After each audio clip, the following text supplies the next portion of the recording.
अब हम कैलकुलेट करते हैं आरएमएस वैल्यू।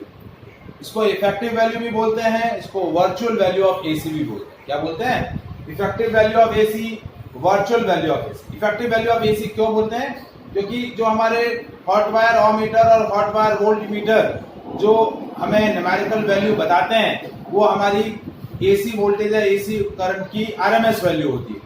क्या होती है? RMS value. वो जो ऑपरेटर्स जो वैल्यू बताते हैं एसी वोल्टेज या एसी करंट की, वो वैल्यू कौन सी होती है? यही आरएमएस वैल्यू या इफेक्टिव वैल्यू। ठीक है, तो नेक्स्ट हमारा जो है RMS value of AC for full cycle.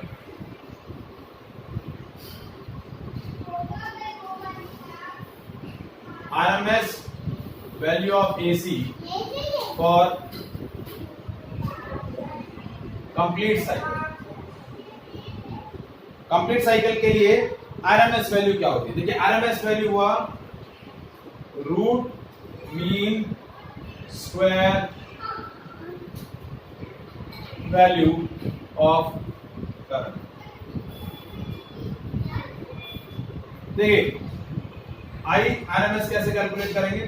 I1 square plus I2 square plus I3 square plus IN square divided by n. First we calculate the average of square value of current and then taking its square root. So this is called root mean square value of current. पहले हमने क्या लिया? जो different values of current थी उनकी square calculate करने के बाद उन स्क्वायर वैल्यूज का एवरेज कैलकुलेट किया, तो मीन स्क्वायर वैल्यू, और फिर उसका क्या ले लिया? Square root. क्या ले लिया? स्क्वायर। ये फॉर्मूला कब यूज करते हैं? जब आपके पास करंट की डिस्क्रीट वैल्यूज हैं, अलग अलग वैल्यूज हैं, एन डिफरेंट वैल्यूज हैं और उनका आरएमएस वैल्यू मुझे कैलकुलेट करना है, तो इस तरीके से मैं कैलकुलेट करूं। लेकिन हमारा जो अल्टरनेटिंग करंट है वो कंटिन्यूस है। I is equals to I naught sine omega. क्या है? I is equals to I naught sine omega. तो अब आरएमएस वैल्यू को हम कैसे डिफाइन करते हैं? Root mean square value of AC is numerically equal to the DC or a constant current which produces the same rate of heating effect in the resistance as produced by the AC। मतलब RMS value of AC को कैसे define करते हैं कि RMS value of AC जो होता है वो उसकी न्यूमेरिकल वैल्यू जो है वो उस DC के इक्वल है जो वही same rate of heating effect produce करेगी जो वही सेम AC आप सप्लाई करें। मतलब आपने क्या किया? एक सर्किट लिया जिसके अंदर रजिस्टर है, जिसके अंदर एक AC फ्लो कर रही है और एक DC फ्लो कर रही है। तो DC करंट जितना heating effect of heating current produce कर रही है, यदि वही equivalent heating effect AC produce करे तो AC की वो जो वैल्यू होगी वो क्या बोली जाएगी? Root mean square value. क्या बोली जाएगी? Root mean square value. तो root mean square value of alternating current is numerically equal to the constant DC current which produces the same rate of heating in the resistance wire as produced by the AC।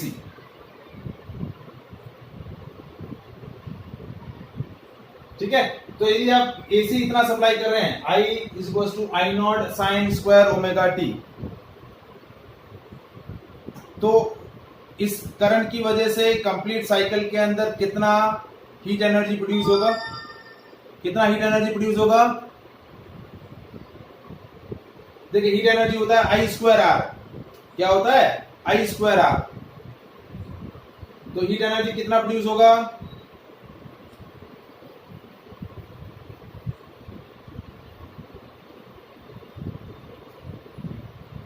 Heat energy produced in resistor wire in time dt, that is dH, और dH की value हो जाएगी I स्क्वायर R dt। तो total heat energy कितना हुआ, I square R D T integration. पहले हम स्मॉल सेगमेंट के लिए, क्योंकि हम जो I square R into T formula लेते हैं वो हम डीसी के लिए लेते हैं।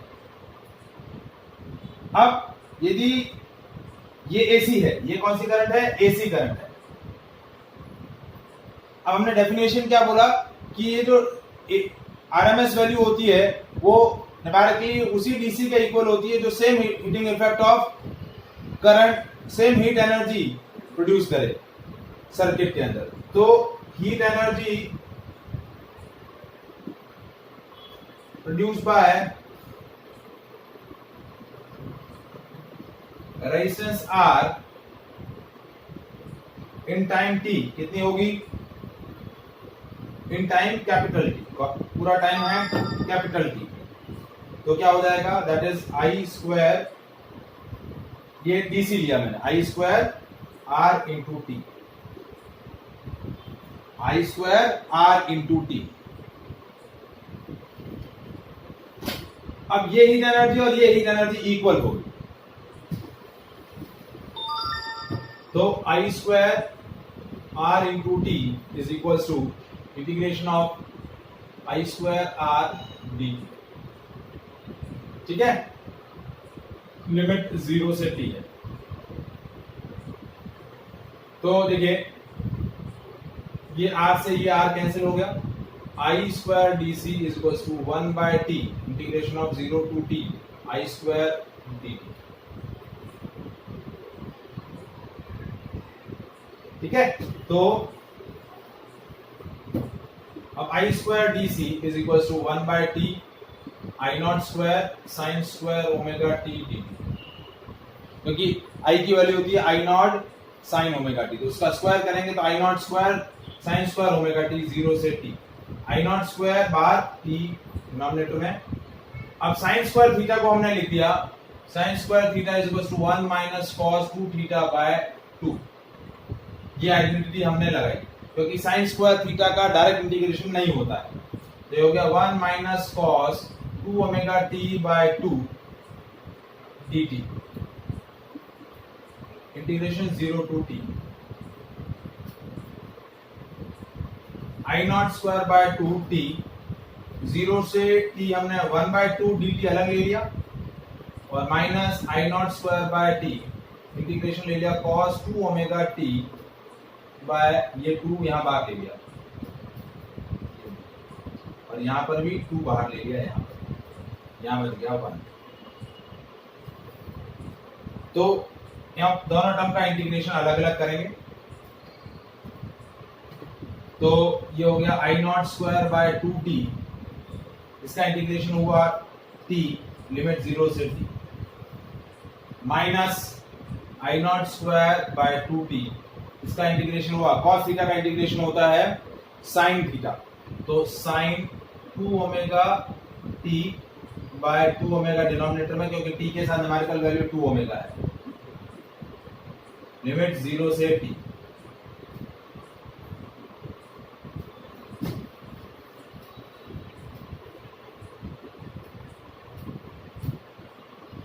आई नॉट स्क्वायर बाय 2t, यहां लगाया t minus 0, upper limit t lower limit 0, minus I not square by 2t into 2 omega बाहर ले लिया, ये हो गया 4 ओमेगा t, लिमिट लगाई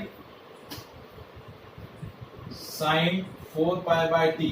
अब ये 4 पाई बाय t कैसे आया, ओमेगा की वैल्यू होती है 2 पाई बाय कैपिटल T, तो 2 मल्टीप्लाई हुआ तो 4 pi by t into t limit 0 से t, ये हो गया I not square by 2t into t minus I not square by 4 omega t, ये हो गया sine 4 pi by t into t minus sine 0, ये t से ये t कैंसिल हो गया। अब ये एक्चुअली आईडीसी स्क्वायर हम कैलकुलेट कर रहे हैं, IDC square, I not square by 2, ये t से ये t कैंसिल हो गया, minus I not square by 4 omega t, sine 4 pi minus sine 0, sine 4 pi भी 0 होता है और साइन 0 भी 0 होता है, तो I D C square is equal to I not square by 2 minus 0, तो आई डी सी स्क्वायर क्या हो गया, आई नॉट स्क्वायर बाय, तो आई डी सी क्या हो गया, आई नॉट बाय रूट 2, और यही मेरी आई आर एम एस होगी, क्योंकि it is numerically equal to that direct current which produce the same heat energy as produced by the circuit in which AC is supplied. तो IDC की जो value आई वही मेरी RMS वैल्यू होगी. तो RMS value मेरा क्या हो गया पूरे साइकिल के लिए, I naught by root 2, that is 0.707 I naught. और यदि मैं वोल्टेज की वैल्यू निकालूं, VRMS क्या हो जाएगा, V नॉट बाय रूट, क्या हो जाएगा, V नॉट बाय रूट 2, यानी 0.707 V नॉट.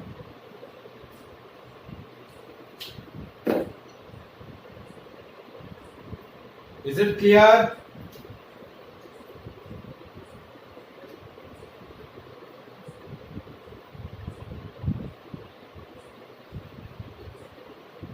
समझ में आया RMS value and VRMS value, sorry average value बेटा? Yes sir. Any doubt? No sir.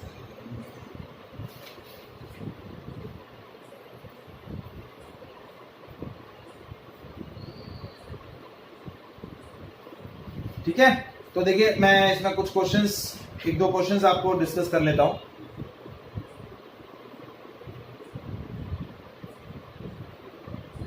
ठीक है, थोड़ा सा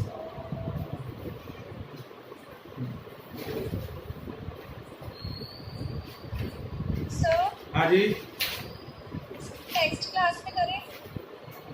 चलिए फिर, ओके ओके बेटा. So that is all about the today session. Next class में हम करते हैं. बाय.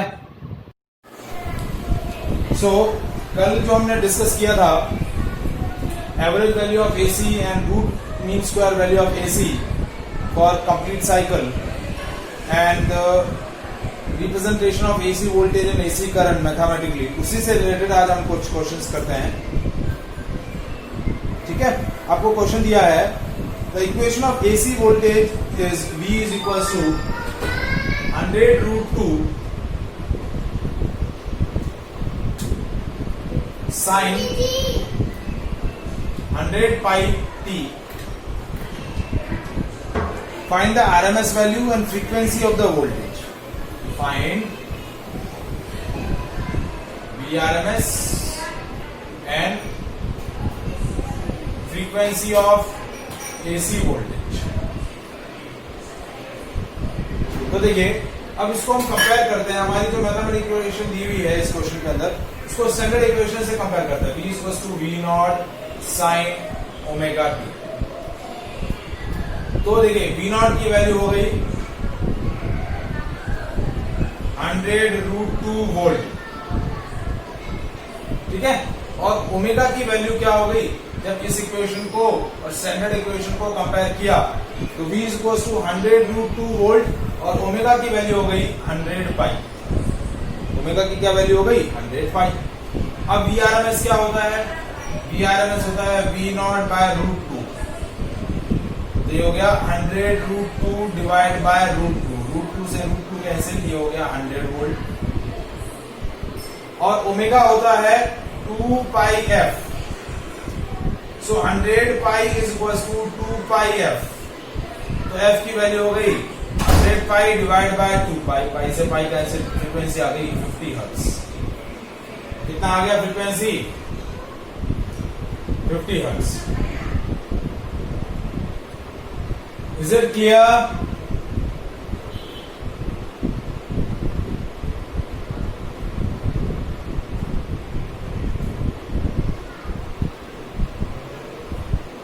समझ में आया बेटा? Yes sir. ठीक है, नेक्स्ट क्वेश्चन देखिए.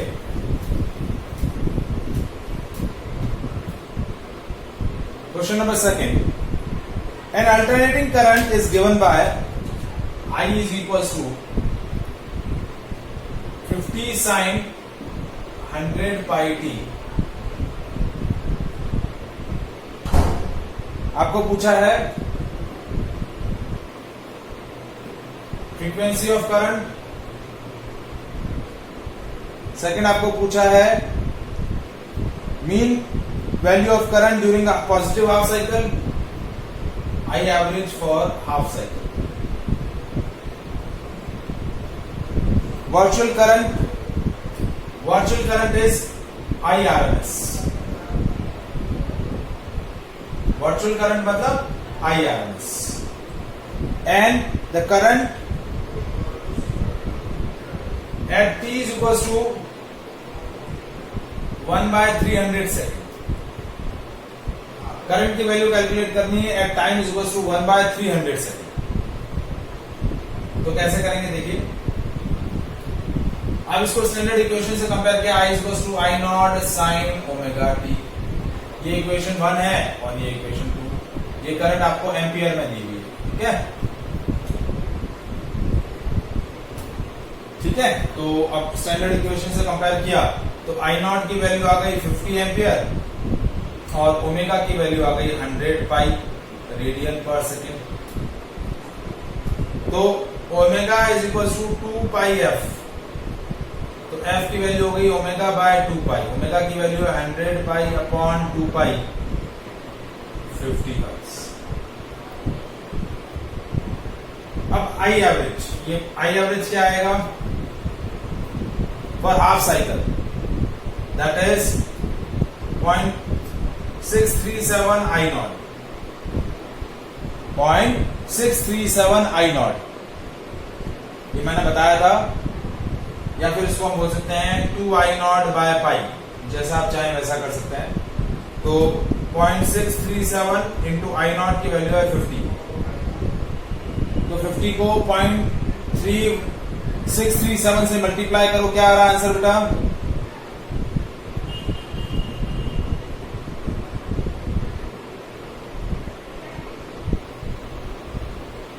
50 इंटू 0.637, 31.85 एम्पियर।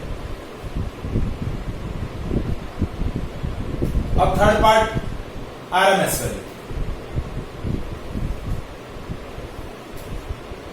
आरएमएस वैल्यू क्या होगी? I RMS is I not by root 2, I not की वैल्यू है 50 root 2,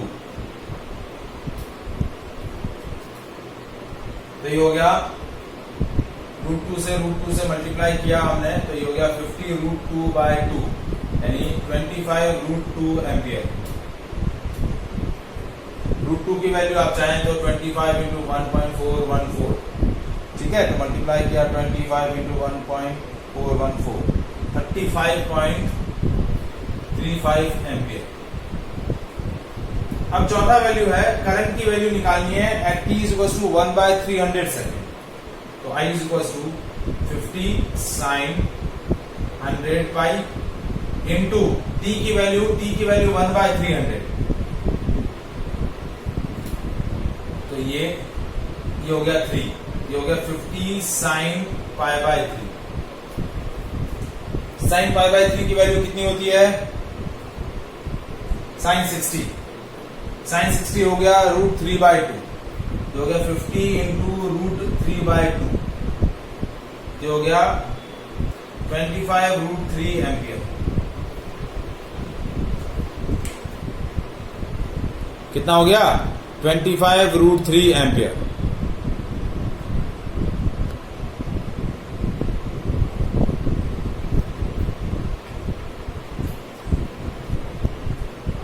is it clear? Yes sir. Next question देखिए,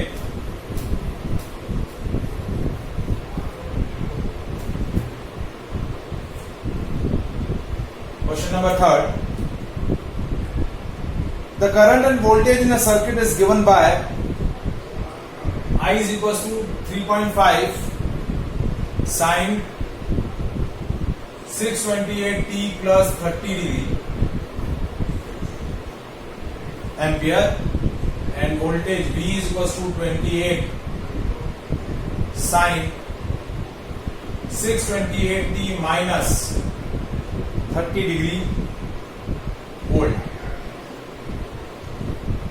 तो आपको क्या निकालना है, peak value, root mean square value, time period of the current, phase difference between voltage and current. ठीक है, दोनों की पीक वैल्यू और आरएमएस वैल्यू बतानी है। Peak value of current and voltage,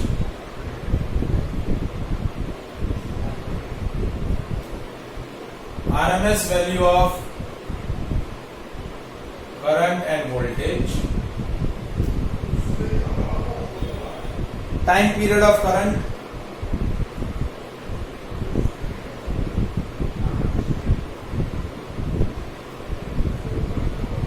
and fourth one is phase difference between V and I।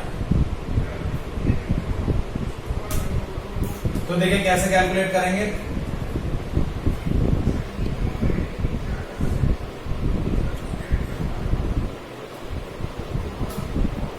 इसको standard value से equation से कंपेयर किया, I is to I not sine omega T plus five और V is to V naught sine omega T plus five. तो देखिए ये है 3.5 sign 628 T plus 30 degree और ये है 28 sine 628 minus 30 degree, 628 T minus 30 degree. दोनों को यदि हम कंपेयर करें तो आई नॉट की वैल्यू है 3.5 एम्पियर, वी नॉट की वैल्यू है 28 वोल्ट। तो ये आपका पीक वैल्यू ऑफ करंट और पीक वैल्यू ऑफ वोल्टेज आ गई। आई आरएमएस क्या होगा, वी नॉट बाय रूट 2 यानी 3.5 अपॉन रूट 2 एम्पियर और वी आरएमएस क्या होगा 28 बाय रूट 2 वोल्ट। अब टाइम पीरियड क्या है देखिए, दोनों में ओमेगा को कंपेयर करें तो ओमेगा की वैल्यू है 628 रेडियन पर सेकेंड। यहां पर भी ओमेगा 628 है, यहां पर भी ओमेगा 628। तो कितना हुआ देखिए, ओमेगा की value 2 pi by T is equal to 628। तो टी कितना हो गया 2 पाई अपॉन 628 सेकेंड। ठीक है, तो ये टाइम पीरियड हम चेक कर लेते हैं कितना आया। सो इजी है, time period 6.28 divide by 628 1/100 second. अब फेज डिफरेंस, तो दोनों की फेज का डिफरेंस निकाल लेते हैं, इसकी फेज ये है और इसकी फेज ये है। तो फेज डिफरेंस कैलकुलेट कर लेते हैं। करंट की फेज है 628 टी प्लस 30 डिग्री और वोल्टेज का फेज है 628 टी माइनस 30। तो प्लस 30 और माइनस 30 हो जाएगा 16। तो ये क्या हो जाएगा, फेज डिफरेंस कितना हो जाएगा 16। Is it clear? Yes sir.